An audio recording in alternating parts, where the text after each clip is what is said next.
Hi everyone, this is episode 2 of the podcast. I'm here with Matthias Meyer Lutterloh. Matthias, how are you doing today? I'm very fine. How are you? Thanks for having me. I'm doing great too. Yeah, so before we get started with any of the questions that the people in Future Meta Leaders had, we can start off with your background and a little bit of information about you. Can you give some details about your background, what you do, stuff like that? Well, it's gonna be a long story, but I will make it short. I come originally from fashion design, so I have an artistic background, but I started to develop that through the, let's say, value chain until I had also retail stores in China. So I had design, production, white label, it's called private label, import export. So I went into this with the fashion, but had also different other ventures, everything in the way of lifestyle, at restaurants and bars and clubs also. And I'm an author of a thriller. So quite much on the lifestyle and creative part. And a couple of years ago, I went also into technology for music, especially copyright protection and distribution of audio files in the virtual or digital marketplace. We have two patents called Watermark and Fingerprint that is actually mainly for to protect artists and to collect royalties. And there's a lot of things around. And with this, I went also into the blockchain and, of course, ended up in the NFT Hmm. space because that's the most interesting in the moment and very active in it with own projects and a member of the European Blockchain Association, the NFT working group there, and then other initiatives and very interesting groups like the one that you have, Yeah, Future. Future Meta Yeah. Leaders, yeah. And you are part of the European Blockchain Association, so what do you do over there?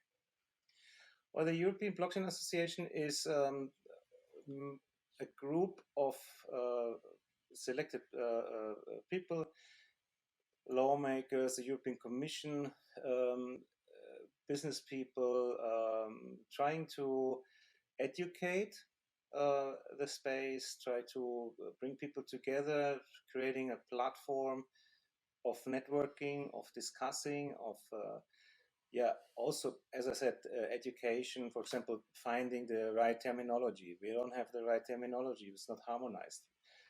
Even with crypto, it's crypto assets, virtual assets, cryptocurrencies. We don't have that, and we try to solve these things. It's a simple approach, but also bringing together on a multinational level players. For example, the Austrian Post is in NFTs, and we could provide a platform that then all the European national post offices or private post offices, whatever how it is formed, come together, and they don't have all to make their own NFT projects, and they learn together and share experience and maybe also carry out a common solution, a harmonized solution. So obviously a lot of your work is deeply involved with the metaverse and understanding how it's going to grow. What do you see as the major changes that are going to take place in the metaverse? And what do you see to be the main selling point of the metaverse for the majority of people to get into? Well, the main changes that the metaverse will do or provide are actually the changes that, for my opinion, the COVID brought. The people are more at home. They still want to find peers. They still want to enjoy. They still want to communicate. And let's say I would say that the Web3 philosophy already enhanced it, but the metaverse visualized it, right? So people can go and enjoy. And there are two, for my opinion, two different kind of approaches. The one is the community approach, where you do not want to sell anything. Hmm. You create a platform, you create a clubhouse in the metaverse, a connect club environment where you meet and you just exchange and you find peers and you have maybe a party or you talk about business cases. That's not a selling part. And the other part is where the entities And now the big entities go in and they represent their business in the metaverse and are linked actually to a sales project or marketing project. These are the two things. So I think that these are separated cases, and both cases need different approach. Hmm. So one maybe wants to buy, like, let's say, an online shop in the metaverse and has a different experience, and the other one was just to meet people and talk and party or exchange and find peers, and theirs is a different motivation. So, with a lot of people starting to enter the metaverse, a lot of small players, a lot of big players too, and some of the bigger players right now are Meta and Microsoft. So, with Meta entering the metaverse, what do you think about Mark Zuckerberg's metaverse that he's building right now? Well, we heard a lot of negative things, that it will fail and it will not work and it's not against this philosophy. But I think it's exactly what I said before. There are two different approaches. There's the approach of, let's say, the core NFT community, right? That there's a completely different community than the average consumer. And I do not think that the average consumer will say, "Oh my God, Mark Zuckerberg is making a mistake." They will go and they will be in the meta. The NFT core community will say, "No, we're not going to do that. We need our own community. We will go in different ones. We prefer, let's say, Sandbox or Decentraland or CryptoVoxel, whatever, or others that are appearing, or more in the gaming industry." So these are these two approaches, and I don't think that there will be a common approach, and everybody will say, "No, I don't like these Web 2 players going into the Web 3 and into the metaverse, and they don't belong here." I don't think that's going to happen on a mass adoption. And whenever we talk about metaverses, one key concept keeps coming back over and over again: interoperability, where you're able to connect the real world with the virtual world or directly connect two different virtual worlds together. How do you see that playing a role in the metaverse? And has anyone that you've seen so far adopted that piece pretty comfortably? Or what do you see going on right now? That's a very good question. I think the real world with the virtual world is easier because it's like already happening. If I go in a gallery and I click on an NFT and I can buy it, and it's linked maybe to a physical product that then gonna be delivered to me, that's already there, right? So this is not such a big deal. It's more like logistics, who gonna really deliver it and what I gonna deliver.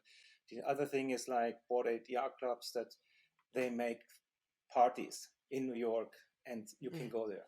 So that's already the merge. There's another project called Dual World Fusion.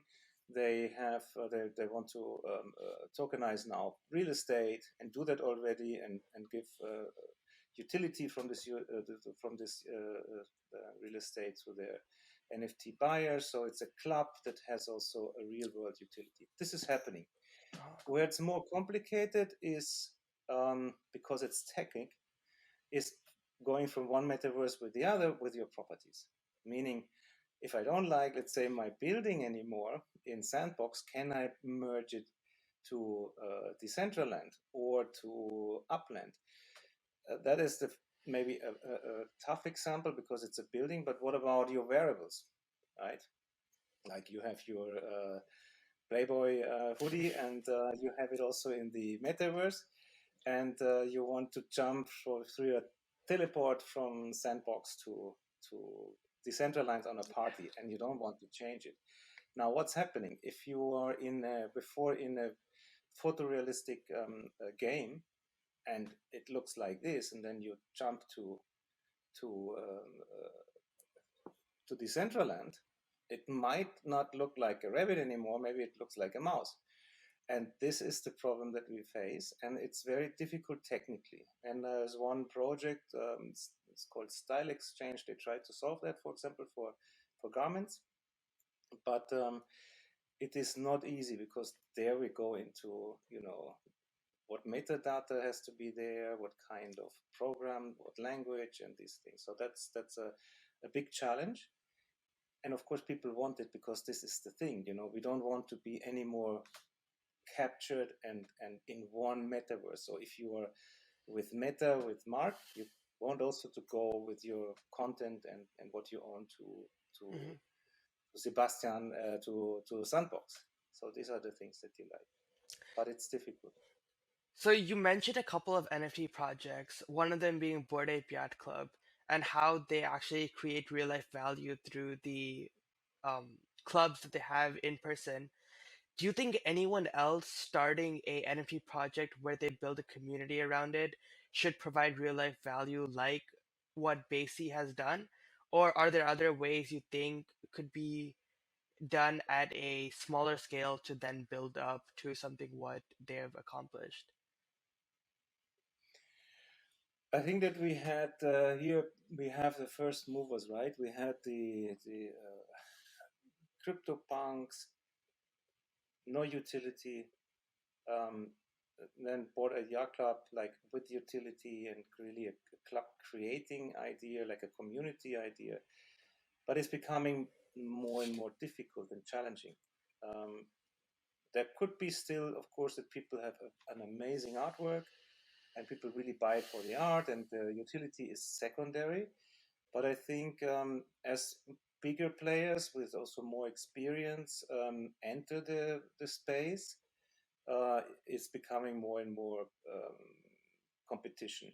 And I think you need to be very clear what you really want to provide. You want only to provide art. You want to provide art with a utility that is only in the, let's say, in the virtual space, or utility that also in the physical space.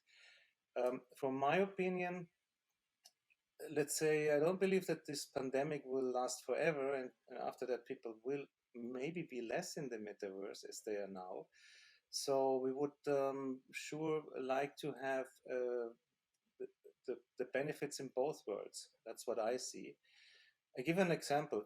I come a little bit, I have a little bit experience with events and with clubs and restaurants. So the point is, if you if you just make an NFT and then you say, "Hey, I will make a party, and this is will be the big thing." You have an entrance to a party, and you pay, let's say, $100 or $500 or $1,000 for this NFT, and you say like, "It's so cool, I can go to this club," and then you go to this event, and it's actually managed poorly because the people that made the NFT, they don't know how to make events, and they just say, okay, they kind of take this advantage, and then you go there and it's a really bad event. It will backfire to the people from the NFT, will backfire to the people that create this, have the event space, because maybe they didn't expect so many people, or they didn't expect this crowd, because through the NFT you don't know who you're challenging. You know, is it who you're attracting? Is it the crowd that you want to attract or not? All of a sudden you have a mix of people that maybe don't match, and this is a problem that I see that needs to be carried out. So if you want to do also utility, give utility, real world utility, you need very carefully to select how you do it, and do you have actually the knowledge to do it? Mm. Can I really do and deliver what I promise, and not only it might be even a failure in the digital world, but in the physical world it's even more difficult. Then again, you also see the legal standpoint where a lot of people I've noticed take very prestigious pieces of artwork, turn them into NFTs, and they start selling them. What do you think about the legal aspect of creating these NFTs and selling it on websites like OpenSea? Okay, that is a point that I'm anyway very active. Not so much in the art sector, because that's quite easy, I would say. But we are, that I'm active in music. There, the royalty background, the royalty collection, the copyright law, intellectual property law, all this thing is much more complicated. With a piece of art, you can say that's a piece of art. In the music, you have performers, you have writers, you have composers. There can be one or more people. you have publishers, you have majors. So in a way, translated to art would be like everybody who did something on this art piece, the frame, the linen, the color, the draft of it, and the execution of it has a piece of the royalty. And then you say, I sell it, and you don't have a system to distribute the royalties to the let's say the people that would get a piece of it. And I see that the legal part is very, very difficult generally, and lots of people jumping into projects and might even have a problem. We see that with the Security Exchange Commission recently, that they said we're going to look a little bit deeper into NFTs. So they might even have an illegal or a not authorized activity with the NFT. So it's very important to find actually help and a legal opinion and check more the background as a creator and also as a buyer. Can you let everyone know about what you do on the legal side of dealing with NFTs and how you actually um, participated with like NFTs and like these different projects?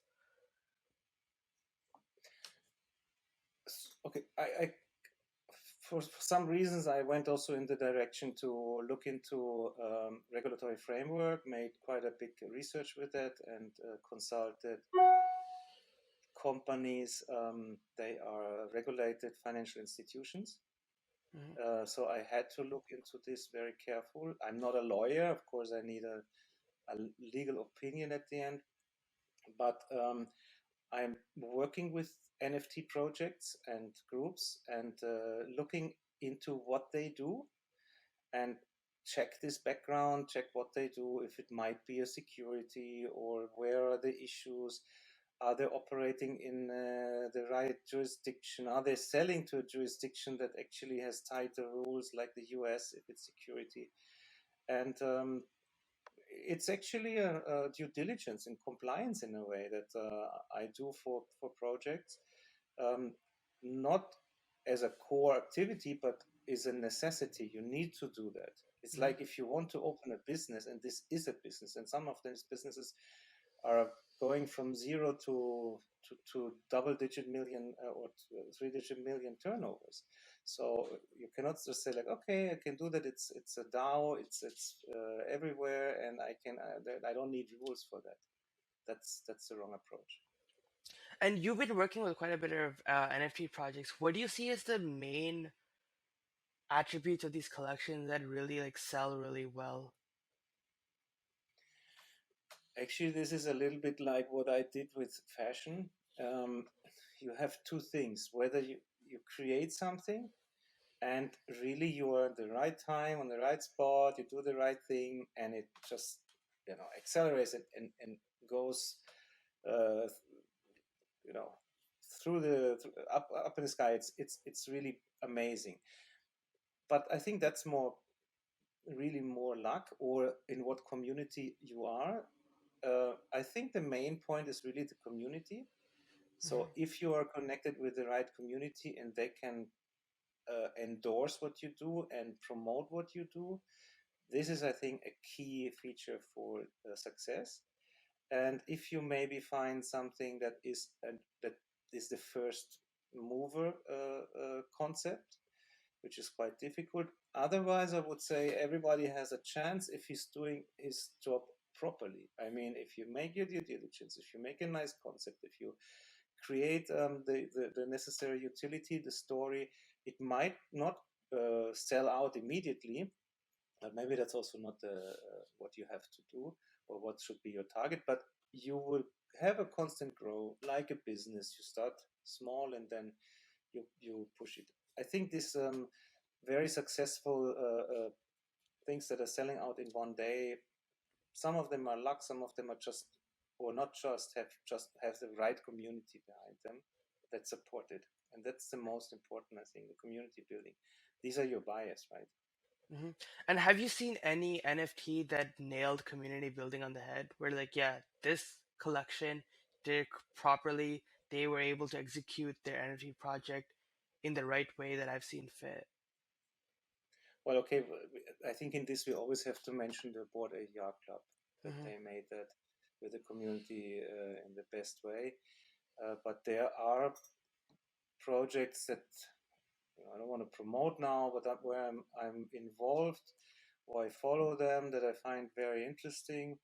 And I think, or for me, the most interesting part is if you go in the Discord um, server with them and you see that the content is not only hello and hi and we push it, we sell it, we make it, we're gonna be this, is going to the moon. But if the content is really about the case, um, then I think the leaders or the founders really are serious with what they do, and you can trust that this is a community or a project that works. It might not have to be, 100,000 followers or only 10 or 10,000 or 1,000. It's really the quality, I think, of the people. And that's what I would suggest if somebody wants to create a project, he should really make it by heart and say, this is what I believe, and create a community and find like thinking people.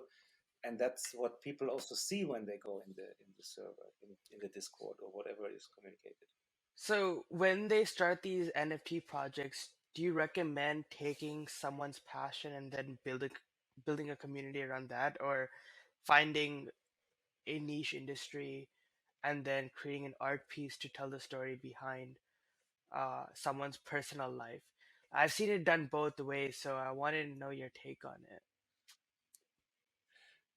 Okay, this is again, I think both ways, and it's not only both, all the ways are okay. Um, Let me explain it with the fashion. You have in fashion designers that do their own collection. Some of them are maybe not very avant-garde and don't have such a great own style or such a significant own style, but they have significant amount or network or experience to put a product in the market. The others are doing something very specific, an amazing collection. It's really by heart, and with this, slowly, they get their market and their buyers. So I think it's both. Where you feel more comfortable, because you cannot say I want to make a large collection or and bring it to the main buyers, or let's say to a big community. If you actually don't feel like this, you cannot say I want to sell 10,000 if actually your product maybe will be better off to sell 1,000 only, but on a higher price. You have to see where you feel yourself. You cannot say this is a street that works and it works, so I'm going to do that. But maybe you're not the person that is so good in creating a community. Maybe you are the artist that says, okay, I want to create my beautiful art, but I want to have people around me, and then they can spread it. Or you are the person that wants to, step up and promote it by yourself, and then maybe have a smaller community, but they really, really have a peer-to-peer experience with you, and that's why they value your product more. That's the approach. So both is correct, Yeah. but you have to understand what I can say with this is, long story short, wherever you feel that you do it right for yourself, you can defend what you do and you will like it.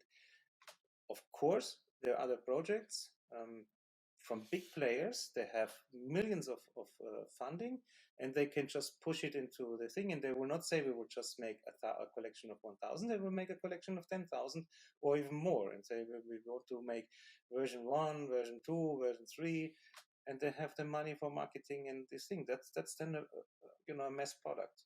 That's also okay. Yeah, I mean, like having the idea is one thing, like just what you said, like figuring out like how you want to get into the NFT space, but execution is completely different. When people get started in the NFT space, what would be like the main skill sets they would really require before they say, okay, I'm going to start this project now, and this is what it's going to look like? The first thing is your idea, your vision, right? Again, we have two things. I was doing fashion for, let's say, for designers also. I mean, as white label, but also my own collection, but also mass production. If you make a collection that is for the mass, you have different mechanisms and you need a different team. If you make a collection that is representing only what you do, and maybe you have the skills that you know how to create a web page, you know how to connect it to MetaMask, you know how to create a smart contract, and then you have even the ideas of art, and you can do that. These are then all skills in one part. And if you are maybe already in a lot of communities and the people appreciate you, so you can do a one-man show. If not, you need to create your idea. You have to be, let's say, skilled enough to convince a core team that has these abilities to gather with you together and create a founders group and launch this project. So the skill set, from my opinion, at the peak is that you have the skills to have a vision about a product, and that you have the personality and the character to carry it out. If you do that by yourself alone, or if you convince people, it still starts from one person always, or from a couple of people. Like you sitting there talking and say, that's a great idea, and then you create something together. But the core team, the one that inspires the whole thing, needs to have the skills to inspire people and bring them on board, whether as a team or as your community. You were mentioning a lot about like either you could do it solo or like as a team. And for let's say you did have a team, what type of people would you require within that team? What skill sets would you require to actually set yourself up right to create a successful collection? Well, look, I can tell you my example. I'm trying to build something which is, for my opinion, new. It's more, my belief is that this core community will merge much more with already existing, like more the entrepreneur world. So there will be a merge. And I come, of course, from the entrepreneur world, plus I'm a designer, but I'm honestly not a core NFT guy. I mean, I'm not in this community. I'm not a deacon that is checking the whole time what is going on and minting stuff. Which, by the way, was very cool, because one of the a designer that will do art for me, he said, like, you know what, he was not so happy with me because I didn't have the NFTs that he found cool. Hmm. So he said, like, doesn't matter how much you do for our community, but you don't show it with your NFTs. So there's there's these two kind of groups, and they will merge, and I'm trying that. So because I'm not, um, let's say, one of the deep down in the rabbit hole community members, or I have a connection with them, I need to convince them. So what I did is say, okay, I can find a programmer for the smart contract because I have contacts with this. I could even maybe make my design by myself. I have a certain kind of approach and people, but I need to gather at minimum a designer, right? Graphic designer that is experienced with it, a developer that knows how to make the smart contract, a community leader that knows how to deal with the community. These, I think, are the three. The one is the technical part. The other one is the community building, and then I have to see: do I want also to have something in the metaverse? We want to have a plot. We want to build something like a house there, a building, or so. I need to have also people that know this, that know how to build in the metaverse, and that as big as your team is, or your concept is, you need to see who are the team members. But the minimum, I think, is a technician, a designer, and a community manager. And with all these components, what kind of art pieces do you see performing well? Do you prefer like 2D, 3D, something in the metaverse? Does it matter? Does it not matter? I think it matters. It's always the point. You need to everything again comes from the idea. So if I say I want to make a 3D concept, and then I'm only capable to execute it 2D, then it's a failure. We had that right just Mm-hmm. now in Yeah. and if Pixelmon, it's yeah. what you like to do. So whether it matches in your concept, and this needs to be studied. So I'm, for example, I'm now checking by myself, what do I really like? Do I like pixel art? Do I like 3D? Do I like really 3D animated stuff?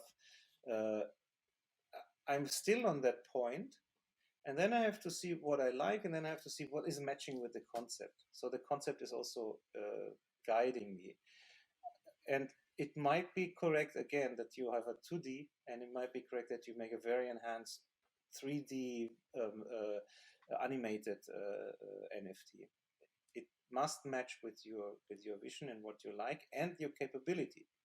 Doesn't make sense you go Mm-hmm. into 3D and then you don't have the people to do it. I see. And one last question. When people want to stay up to date with the NFTs and Metaverse, do you have any resources that you generally refer to figure out and understand what's going on in the space and make sure you're up to date with everything? Okay, there are of course resources that you can check. What I suggest to for everybody is don't look only into the resources that you like, right? Into the sources that you like. Don't only go and see what a community says that actually matching with you. Look also to the other side. Check some critical points. Check what people say against it. We have all this, for example, NFT and carbon footprint, energy consumption, and all this stuff, cryptocurrencies. So think about this. Do I have to implement it? Do I have an argument against it?